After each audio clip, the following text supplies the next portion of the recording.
பொங்கல் அப்படி சொன்னாவே விழா காலமா தான் தமிழ்நாட்டுல இருக்கும். ஆனா இதே பொங்கல்ல நம்ம தமிழ்நாட்டுல எவ்வளவு பிரச்சனை நடக்குது தெரியுமா? அதுவும் ஜல்லிக்கட்டு வீரர்களுக்கும் பொதுமக்களுக்கும் எவ்வளவு பிரச்சனை நடக்குது, எவ்வளவு போராட்டம் நடக்குது. இது ஏன் சமூக ஊடகங்கள்ல தெரிஞ்சாலும் பெரிய ஊடகங்கள்ல வரமாட்டேங்குது அப்படிங்கறத பார்க்க போறோம்.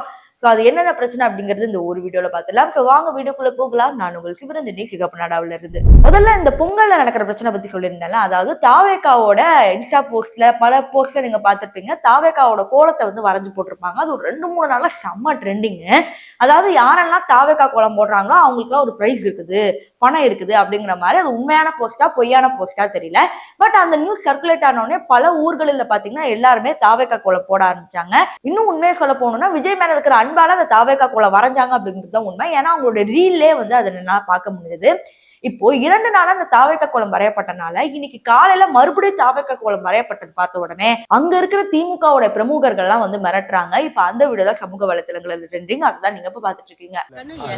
ஓட்டு வேற, இந்த கோலம் வேற. நாம வந்து பிரியப்பட்ட ஒரு ஆசைக்கு ஒரு போட்டிங்க நம்ம கட்சி கோலத்தை தாங்க அழிக்க முடியும், அதெல்லாம் செய்ய முடியாதுங்கண்ணா அப்படின்னு சொல்லிட்டு மனசுல இருக்கிறத என்ன பண்ணுவீங்க? ஓட்டு போட்டு கொண்டு வந்து காமிக்க முடியுமா உங்ககிட்ட அப்படின்னு கேட்டேன் நான்.